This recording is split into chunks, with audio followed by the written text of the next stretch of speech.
I'm using my size 14 brush, working wet on dry. I'm using a dry brush technique. That means I'm using the belly of the brush, the middle of the brush. It doesn't release too much paint too quickly. There we are, pointing to the belly there. So you get this lovely sparkle in the water.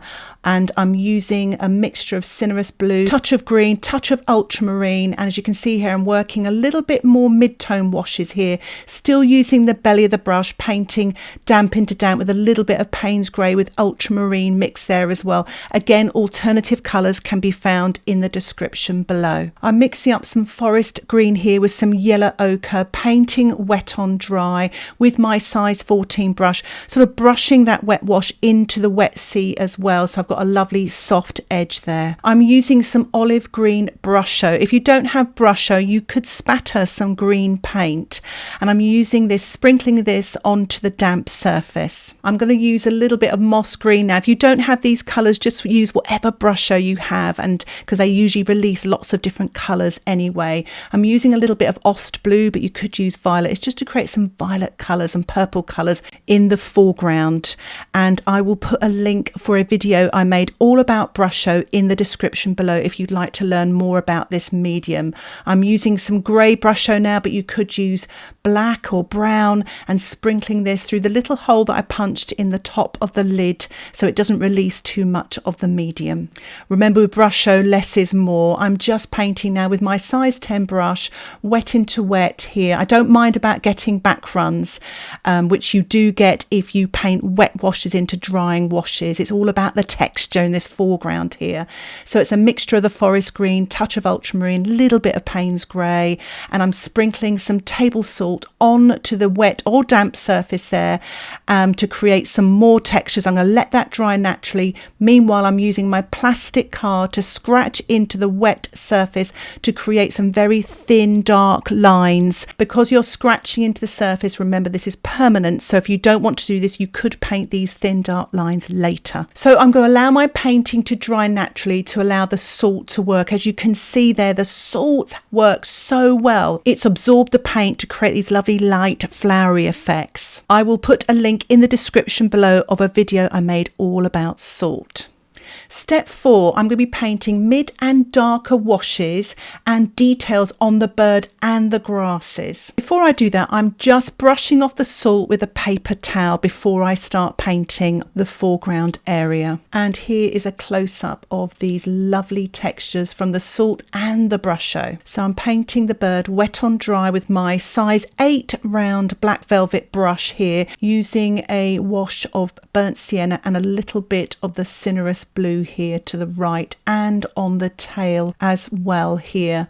Just being careful and using a little bit of Paynes grey now, working sort of wet on dry, but also where I previously painted with the burnt sienna and the Cinnerous blue, a little bit of damp into damp there. If you don't have burnt sienna, you could use burnt umber. If you don't have Cinnerous blue, you could use cerulean or even ultramarine. I've added a little bit of violet in with this Paynes grey as well, just to give it a little bit more depth so it's not one flat dark colour. So this is quite a dark tone here, and I've swapped to my size 4 brush just so I can really sort of concentrate on some of the details on the bird's feathers.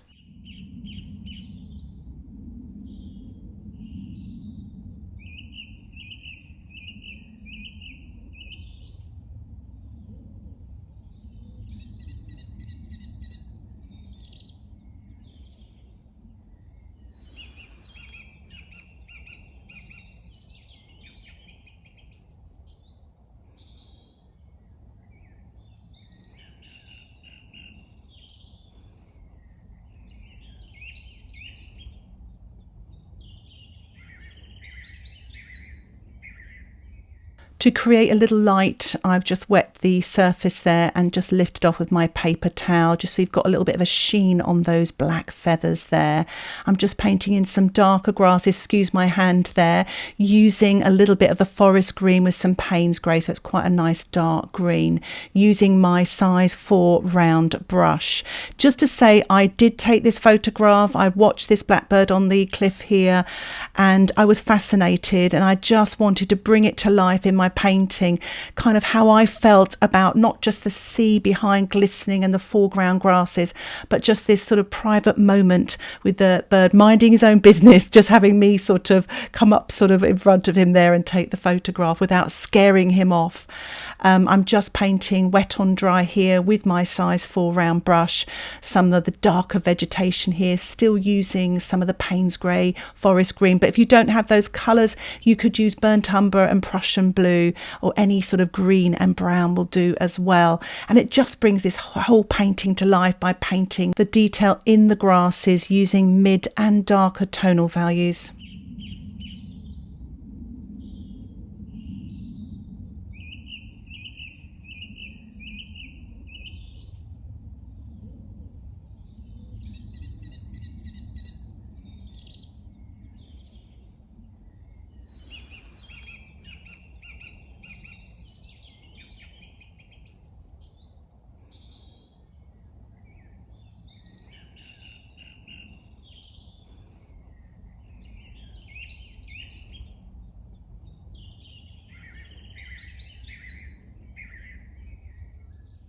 So it's a really good time to allow your painting to dry and to assess what you need to do next.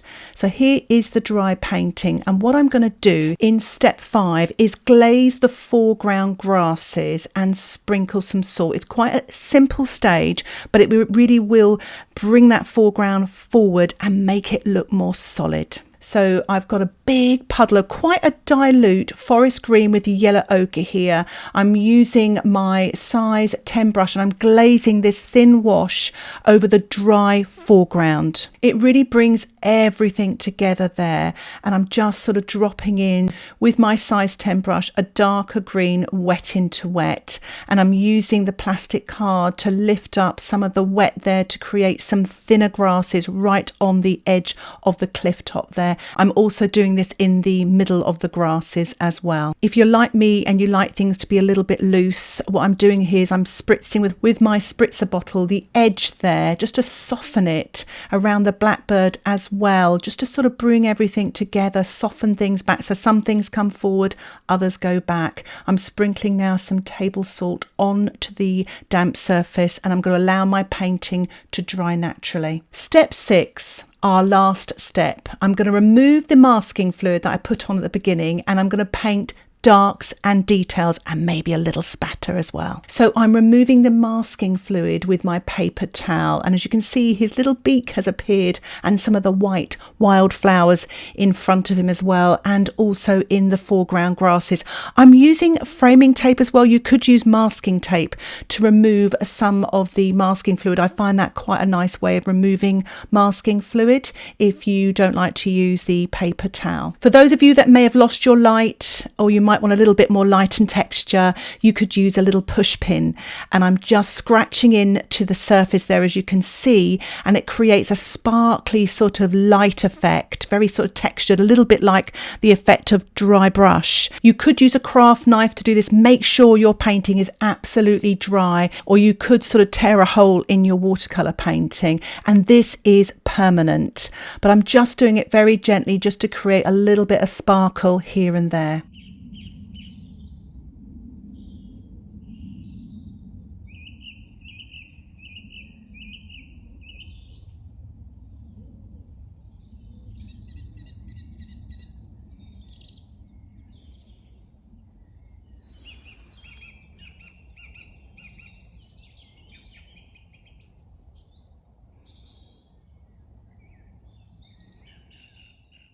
I really enjoy doing that. This is my Eradicator brush by Billy Shoel.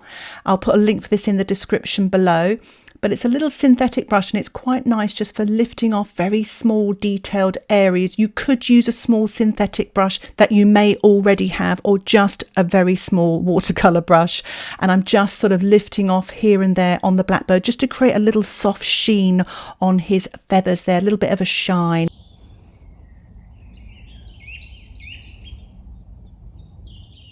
I'm just painting some darks and details now in the foreground here using my size 4 brush with a mixture of Paynes grey and violet and some greens, lots of the colours that I previously mixed up, and it's just to create some of these darks and details to finish off the painting.